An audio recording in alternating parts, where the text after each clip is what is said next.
E aí, galerinha, eu sou Inali, sou professora de Educação Física e hoje nós vamos ver os tipos de jogos de salão e tipos de jogos esportivos, tá? Vamos dar continuidade aos nossos assuntos. Vamos lá. A origem dos jogos de salão. Os primeiros jogos de salão surgiram há cerca de 4.000 anos nas civilizações do Egito e Mesopotâmia. Apesar de ser difícil datar qual foi ou quais foram os primeiros jogos da humanidade, elas são conhecidos como jogos de tabuleiro, os jogos de salão, né, que nós estamos comentando aqui. Fazem parte da cultura dos povos desde os tempos passados. Normalmente são jogados por duas pessoas. Eles são caracterizados pela utilização do raciocínio lógico e da estratégia. Entretanto, não podemos esquecer que os jogos de salão fazem parte do processo histórico e civilizatório da humanidade e teve seu surgimento com o objetivo de atender às necessidades de um certo grupo em determinado momento ou situação. Alguns exemplos de jogos de salão são dominó, dama, ludo, xadrez, baralho, fubica, quebra-cabeças e vários outros. E aí o ludo, eu trago o ludo, um pouquinho do ludo para vocês, porque vou mostrar a vocês aqui as regras do ludo, certo? Para que vocês possam fazer em casa aí. O ludo, ele significa eu jogo em latim. É o nome utilizado em português para uma versão do jogo indiano. Um jogo de corrida para 2 a 4 jogadores. O objetivo do jogo é percorrer o trajeto do tabuleiro com todas as peças e ser o primeiro jogador a chegar à casa central. Então, essa é uma imagem aí do jogo ludo. O que vocês vão fazer? Vocês vão confeccionar, certo, esse jogo. E aí o que acontece? Pode ser com papelão, pode ser com a cartolina, e aí vocês vão usar tinta. Essas cores que estão aí não quer dizer que necessariamente vocês possam pintar elas igual esteja aí. Não, usem a criatividade, coloquem as cores que vocês quiserem. Agora eu vou falar um pouquinho das regras desse jogo, você vai aprender como é e jogar em casa com sua família. Vamos lá as regras. Podem jogar de 2 a 4 jogadores. Cada um escolhe uma cor dentre as tradicionais, vermelho, azul, verde ou amarelo, que é o que eu estava falando. Pode ser a cor que você quiser. Cada jogador tem direito a 4 peões. Se você não tiver peão, pode colocar faz lá um objetinho, pode ser até mesmo chimbro, uma pedrinha. Usa a criatividade. E o seu objetivo é levar os 4 até a zona final, certo? No meio do tabuleiro essa zona fica. Os peões precisam dar uma volta inteira no tabuleiro, saindo casa e percorrendo todas as outras 51 casas. Para se iniciar a partida, cada jogador lança o dado. E se tirar 1 ou 6, poderá sair da casa de partida, que é a base. Sendo que, ao tirar 6, o jogador tem o direito de jogar o dado novamente. Joga-se com um dado e os avanços serão feitos de acordo com os pontos obtidos com o lançamento dos dados. Quando o jogador já tem pelo menos um peão no percurso, ele pode mover o peão pelo número de casas tirado do dado. Se tirar 6, além de usar esse resultado, ele pode jogar novamente seu dado. Se o jogador chegar a uma casa já ocupada por um peão adversário, o peão adversário deve voltar para sua casa base. Mas se 2 peões da mesma cor ocuparem uma mesma casa, eles não podem ser capturados e nenhum adversário pode passar por essa casa, tendo seus peões bloqueados. Após dar essa volta aí no tabuleiro, o peão avança pela reta final de sua própria cor. Cada um vai ter lá a sua cor, beleza? A chegada ao ponto final só pode ser obtida por um número exato nos dados. Se o jogador tirar mais do que o necessário, ele vai até o fim e volta, tendo que aguardar a sua próxima jogada. O vencedor é o primeiro que leva seus 4 peões ao ponto de chegada de sua cor. Então aí fica esse jogo para vocês fazerem essa construção, tá? Agora nós vamos entrar em esporte de invasão. O que é esporte de invasão?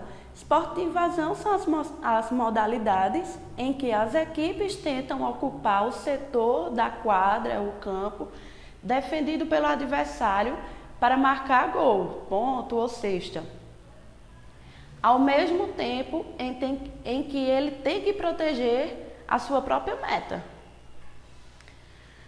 Essa categoria, ela reúne um conjunto de esportes muito populares em diferentes partes do mundo, como futebol, futsal, futebol americano, basquetebol, handebol, o voleibol também, e muitos outros que não são tão populares por aqui.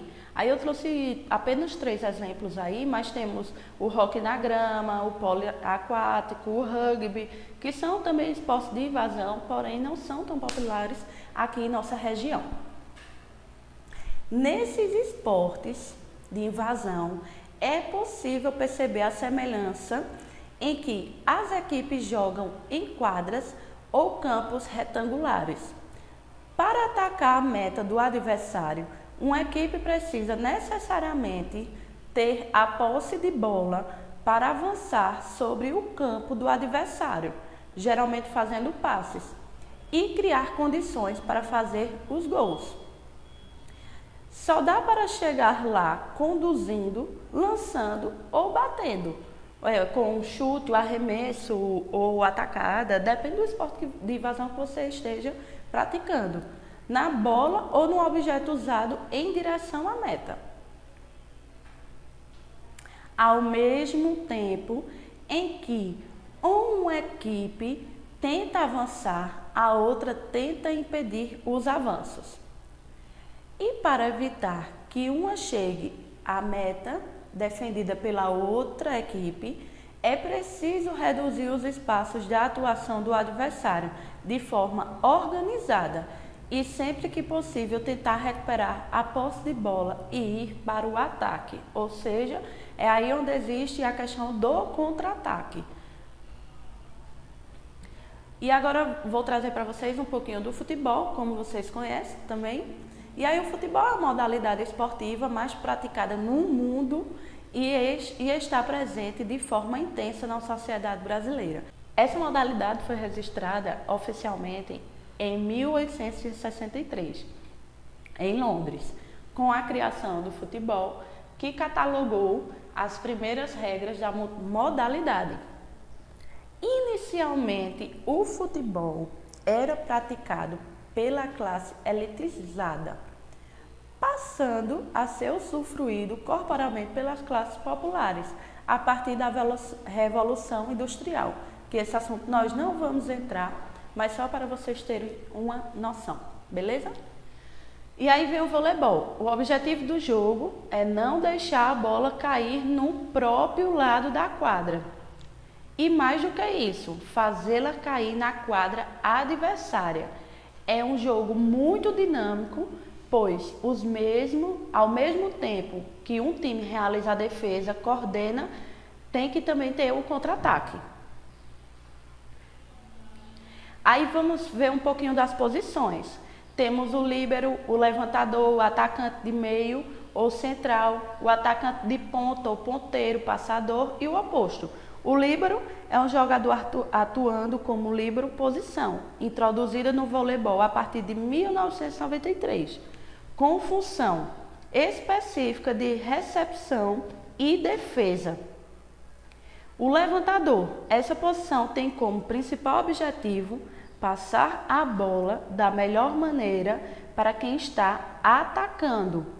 O atacante de meio ou central, além de ter o papel fundamental no ataque, o jogador auxilia também na defesa, pois costuma ter altura privilegiada, facilitando o bloqueio do ataque adversário.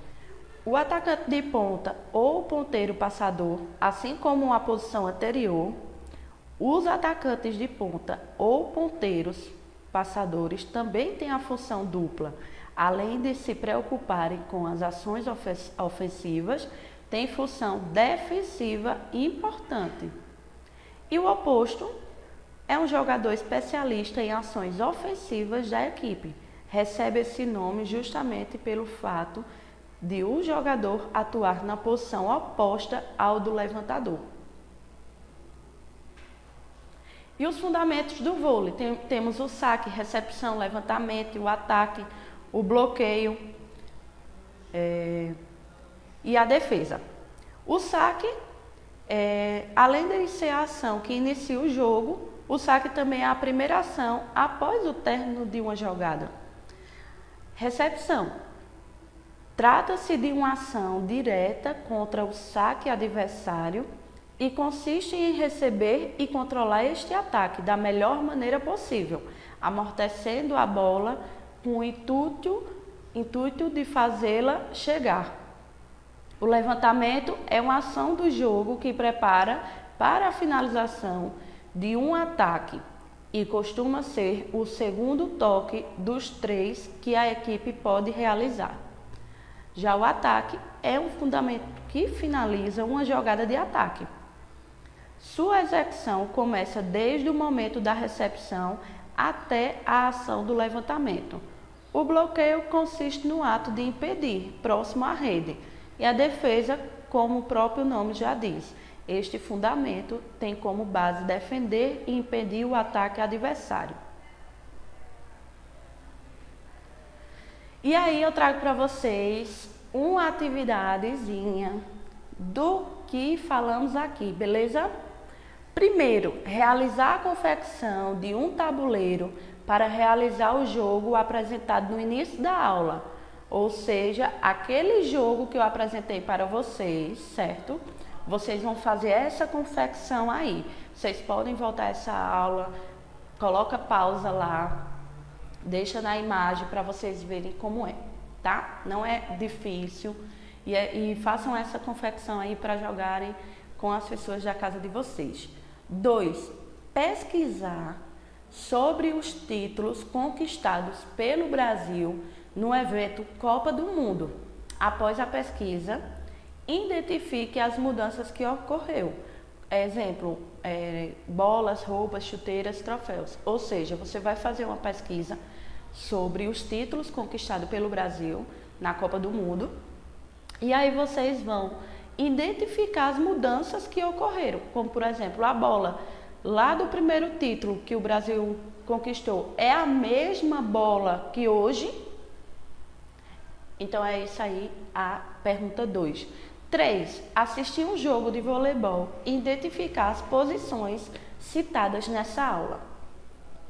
E agora eu trago para vocês um recadinho das Olimpíadas Especiais Brasil, que é o top 5, promoção da saúde. Primeiro, lave sempre as mãos com água e sabão, use máscara e evite tocar no rosto, mantenha a distância de 2 metros de outras pessoas e evite lugares fechados ou muito cheios. 3. Tenha uma alimentação rica em vegetais e durma bem para fortalecer sua imunidade. Evite descontar sua ansiedade na comida para não exagerar nas gorduras e doces. 4. Tome um pouco de sol todos os dias nos braços e na perna para ter vitamina D. 5. Cuide do corpo e da mente, faça exercícios leves em casa, dance e faça coisas que te fazem ficar feliz. E é isso aí, a nossa aula. Fica essa atividade para vocês. Não deixem de confeccionar. Se vocês também quiserem, outra dica aqui, quiserem ver outro tipo de jogo de tabuleiro aí na internet, pode ser o xadrez, a dama, podem confeccionar também para fazer essa prática em casa, tá bom? Um abração!